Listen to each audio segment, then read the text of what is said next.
वदिष्यं सत्यं वदिष्यं धर्ममावेत् तद्वक्तारमावेत् आवेयेन्माम् आवेयद्वक्तारम्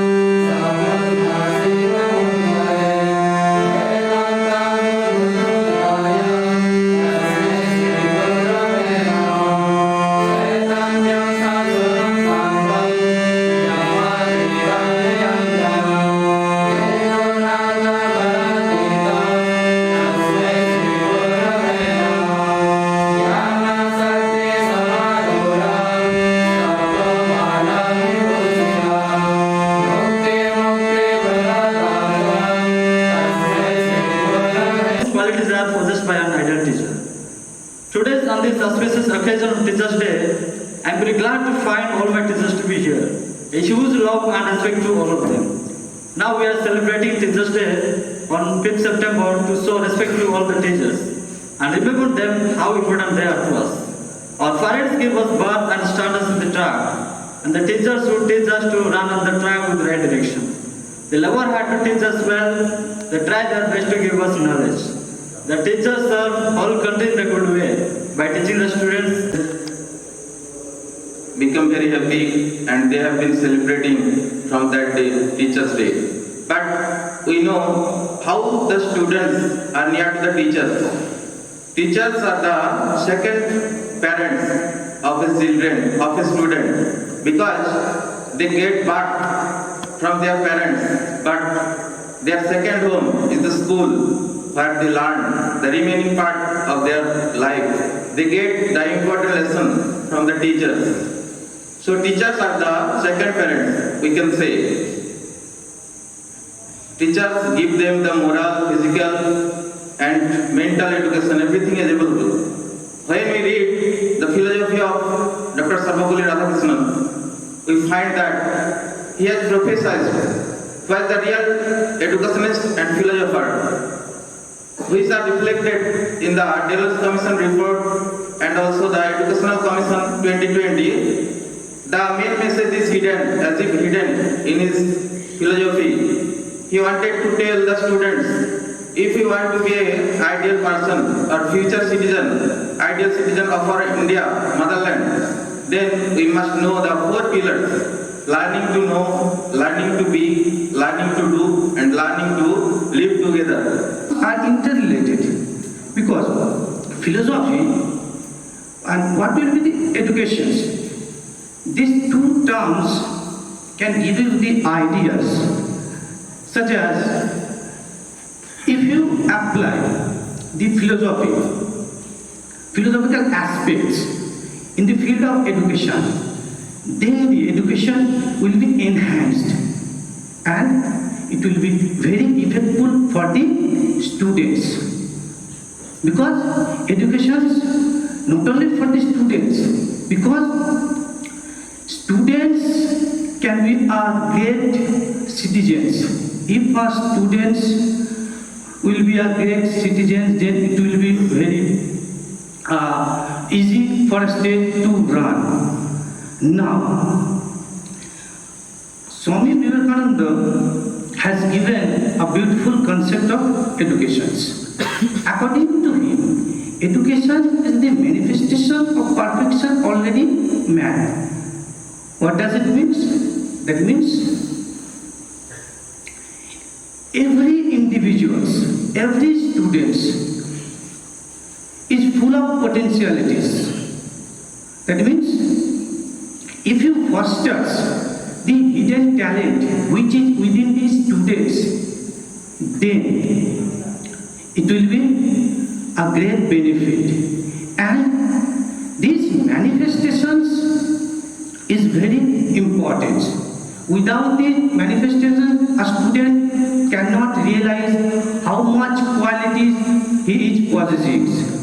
Generally agreed that basic intent of education should be to liberate human minds and dormant of spirit that help us to evolve as a complete human beings. New national education policy has been approved and adopted by Government of India on 29 July fundamental for achieving full of human potential. Swami Vivekananda utterly disappointed that system of education of India during his time when India was under the colonial British rule and had been pattern of system of education. Such innumerable teachers, ranging from the simple material activities up to the highest spiritual illumination, they have always become the carriers of the grandest culture of the world. In the 20th century, a galaxy of such teachers appeared on the soil of India. Almost every one of them followed the footprints of Swami Vivekananda in making actualization of the cross-fertilization of ideas of both East and the West. They are the proof of the Swamiji's voice that today ancient Greek is meeting ancient Hindus on the soil of India. And among them, Dr. Sarvapalli Radhakrishnan was the foremost. In his writings and in his life, we always find a beautiful harmony between Western thoughts and Eastern religions. He has so many ideas regarding educational philosophy, religious philosophy, and also Western philosophy.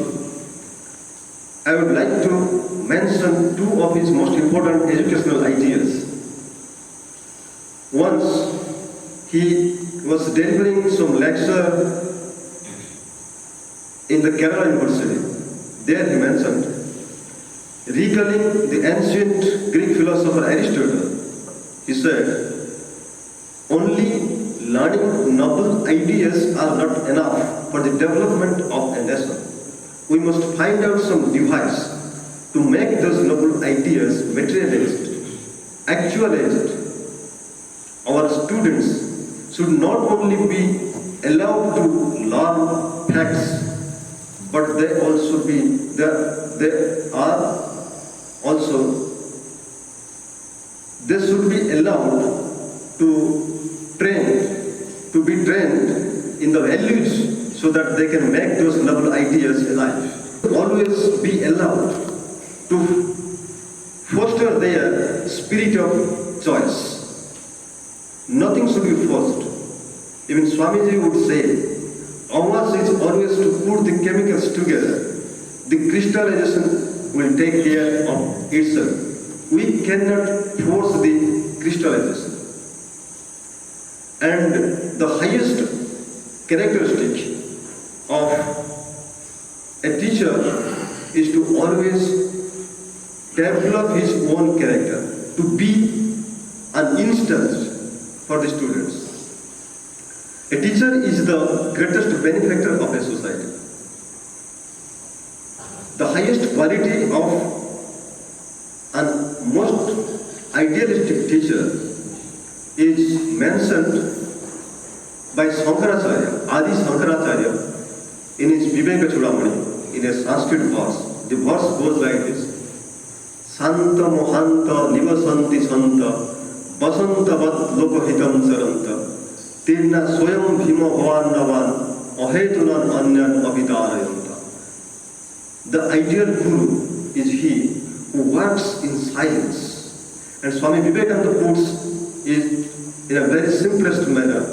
A true hero always works in silence. Thank you. One, it is used as a noun, and the other, it is used as an adjective. Noun, when it is used as a noun, that means a person who dispels darkness. So man who removes the darkness of ignorance and brings the light of knowledge, he is Guru. And in adjective form, Guru means heavy.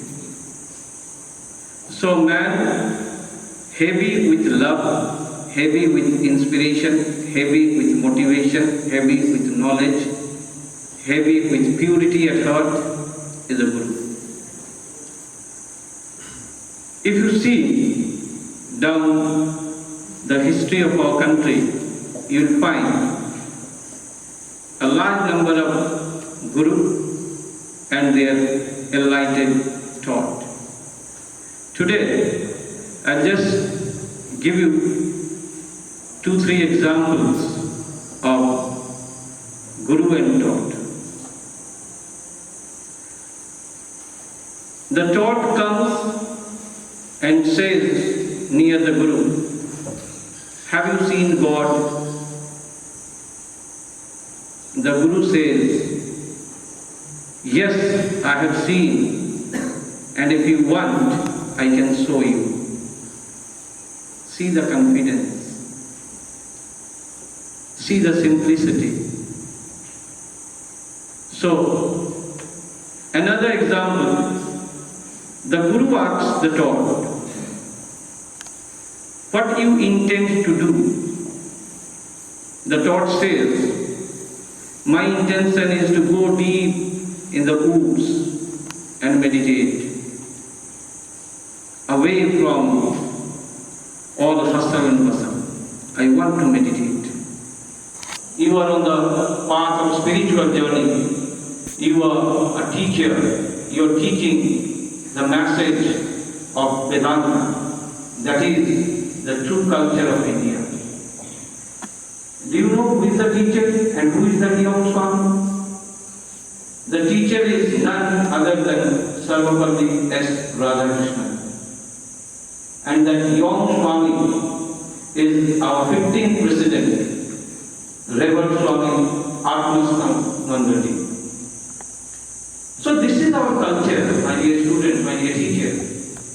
We have the attitude as well as the aptitude of mind, so that I can meet the expectation of the society.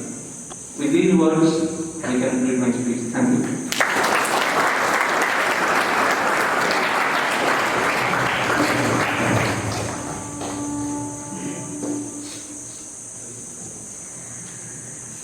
Thank you, sir, for your speech. As sir has told that confidence is a significant role in our life, so we must be confident. So,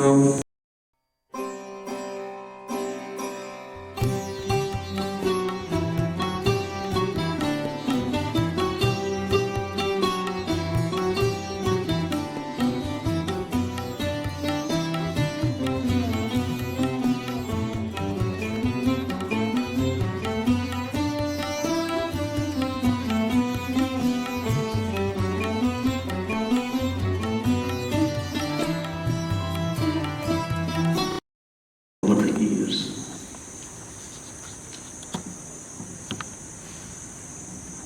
My dear monastic brothers from Dr. Ramakrishna, I repeat, instead of celebrating my birthday,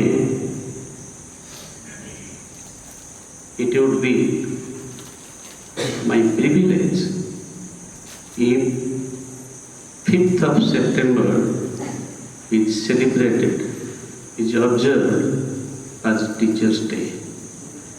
This he told sometime in 1962, and since then, we in India are observing the day in honor of the teachers, to pay our respects to our teachers.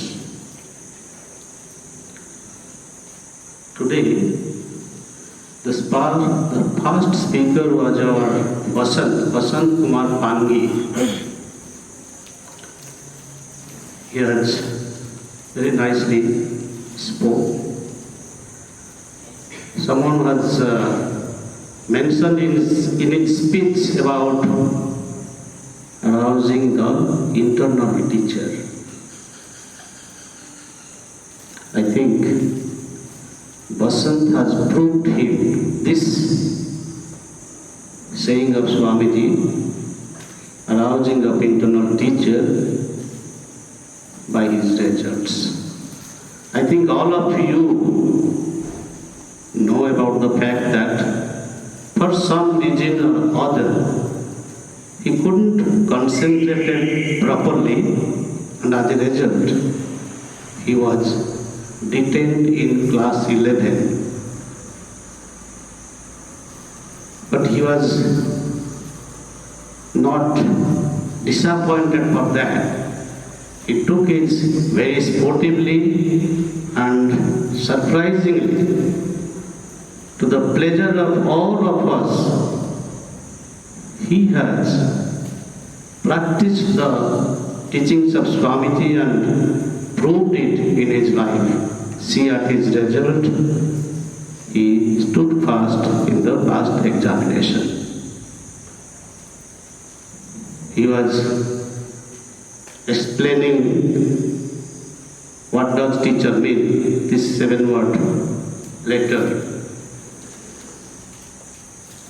The word students also is of 7 words, is not it? So, similarly, we can tell like this, for students, surrender, S stands for surrender. We can tell T as truthfulness. These are the attributes that students should have. Our Dr. Ramakrishna, let us take the oath. 2. Get the best use of the facilities you are getting. Extract the best from your teachers who are with you round the clock. I am reminded of a quote from Sister Nivedita. I'll just read out for you. The true teacher knows that no one can really add another. No one can rightly do for another that ought to do for himself. All that we can do is stimulate him to help himself and remove from this path the real obstacle so that he can do the best. Similarly, on the part of a teacher, sister says, the taught, moreover, must develop along his own path. He must advance towards his own end. No one can develop along others' road in order to reach that other's goal. The first need of the teacher, therefore, is to enter into the consciousness of the taught, to understand where he is and towards what he is progressing. Without this, there can be no lesson. I hope and pray we will have the blessings of Swamiji and Sister Nivedita. Try to imbibe these sayings on education and get the best in our life. Thank you all, and once again, a very good evening to all of you, and wish all of you, especially our respected teachers, happy Teachers' Day. Namaskar.